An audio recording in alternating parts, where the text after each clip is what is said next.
আসসালামু আলাইকুম।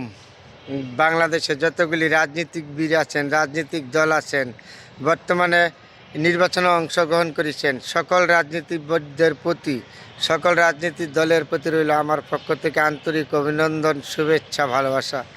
মূল্য কথাটা কি, সবাই রাজনীতি করতে আসছেন, যখন মাঠে খেলতে যাবেন সবাই জিতবে না, একজন হারবে একজন জিতবে। আপনারা মাঠে ঘাটে হানাহানি আড়াআড়ি করবেন না। জনগণ আপনাদের ভোট দিবে একদিন, আপনারা জনগণের সেবা করবেন 5 বছর, তাই না? তাহলে আপনাদের উপরে আমাদের সাধারণ জনগণের অনেক আশা ভরসা আছে।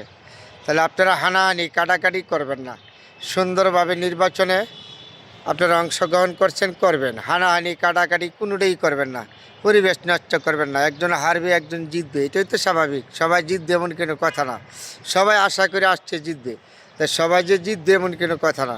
তাহলে আপনাদের রাজনীতিবিদদের প্রতি আমার অনুরোধ, আপনারা ভোট পাবেন, জনগণের কাছে যাবেন। আপনি যদি যোগ্যতা হয়ে থাকেন, ভোটের যোগ্যতা হয়ে থাকেন, জনগণের প্রিয়, তাহলে আপনাকে ভোট দিবে, কোনো সমস্যা নাই, কোনো সমস্যা নেই। আপনি নির্বাচনে অংশগ্রহণ করেছেন, আপনি এই দেশের নাগরিক, আপনার অধিকার আছে ভালো মন্দ বলার।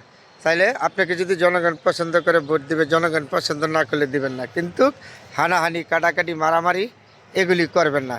এই যে আমার পিছনে দেখছেন ফুলগুলি, এই ফুল যেমন পবিত্র, আপনাদের মন মানসিকতা তেমন পবিত্র রাখবেন। একজন রাজনীতিবিদ আরেকজন রাজনীতিবিদকে আঘাত দিয়া বা কষ্ট দিয়া কখনো কিছু করতে পারবেন না। এই দেশের নাগরিক আপনি, আমি, সবাই। দেখেন, রাজনীতি থেকে হইল প্রতিযোগিতা, প্রতিহিংসা না। তারপরে সকল রাজনীতিবিদদের প্রতি আমার অনুরোধ, আপনারা ধৈর্য সকালে মোকাবেলা করেন। মাঠে যখন খেলতে যাবেন সবাই আর পারবে না, একজন হারবে একজন জিতবে। এটি জনগণ আপনাদেরকে অনেক আশা ভরসা করে আপনাদের পিছনে আছে। জনগণের কাছে ভোট নেবেন একদিন, আপনাদের দিকে আশা রইল জনগণের আমাদের 5 বছর, তাই না?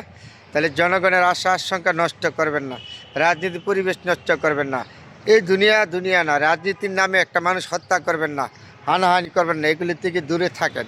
তাহলে আপনার জন্য, আমার জন্য, প্রতিটা মানুষের জন্য সুন্দর।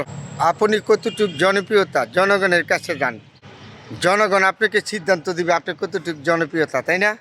তাই জনগণ যদি আপনাকে যোগ্যতা মনে করে তাহলে আপনাকে ভোট দিবে, আরেকজন যোগ্যতা মনে হলে আরেকজনকে দিবে।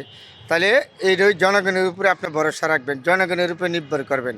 কিন্তু রাস্তাঘাটে হানাহানি করে মিডিয়ার সামনে আইসা উড়াউড়ি করবেন না।